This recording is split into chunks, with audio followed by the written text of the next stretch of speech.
worthy of life eternal in your presence through the blood shed by Christ, our Savior.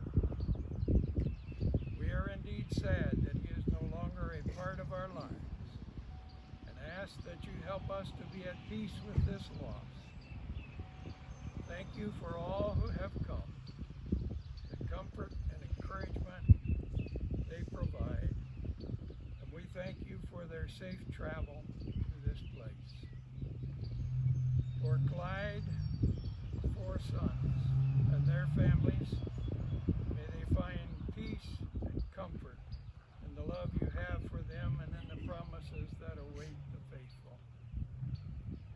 May they be at peace with their loss, and may they enjoy and focus on good memories of their father. We also ask that you grant safety to them as they travel to their homes. For we pray in the name of Jesus our Savior. Amen.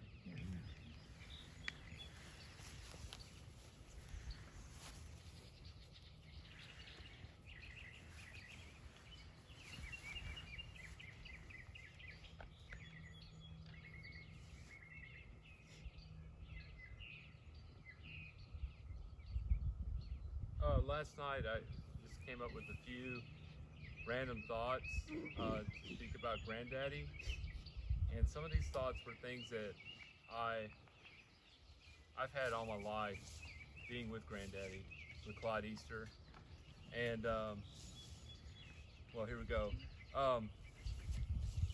There was a 20th century philosopher from Germany. His name was Martin Heidegger, and he introduced a concept called thrownness.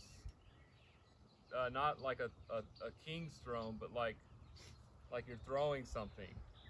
And he said that human beings are thrown into this world, and they have no choice as to their particular sufferings, their particular pains, their hardships. They're thrown into the middle of all this. Now, if you were to ask Clyde Easter if he was just thrown into this world with his hardships and sufferings, perhaps he may say yes. He might be tempted to say yes, because he experienced pain and suffering far beyond things that were out of his control. When he was 5, his father was mortally wounded by a gunshot at the hands of another man. And he grew up without a father since he was 5 years old. And then when he turned around 18 years old, being one of the younger men on the battlefield, he witnessed men all around him die and suffer. And it would seem like it'd make life seem pretty meaningless. He himself was wounded, of course, twice in Italy, but he didn't really have a say whether he could live or die. He was thrown into an array of a newly advanced weaponry of World War II that haphazardly killed even the best of warriors. In a way, one would be tempted to say that he was thrown into just this void of emptiness and pain. Last night I took a long look at an old photograph that was a professionally made photo of Clyde. It's this photo right here.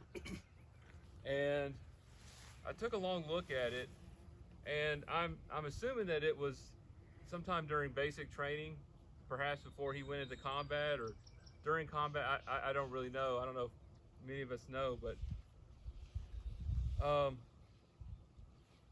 one thing is certain though, when you look at this picture, he was a baby in this photo. I mean, he had a very innocent look about him. And then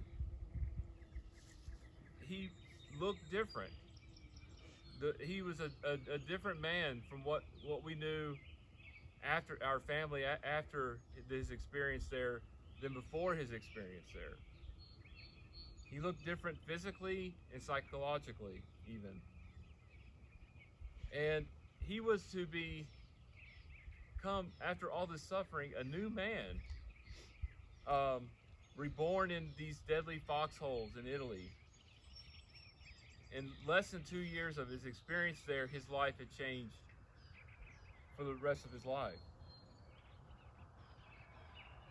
My question is, was Clyde Easter really thrown into this world? Are we even ourselves tempted to say about ourselves that we are thrown into a random world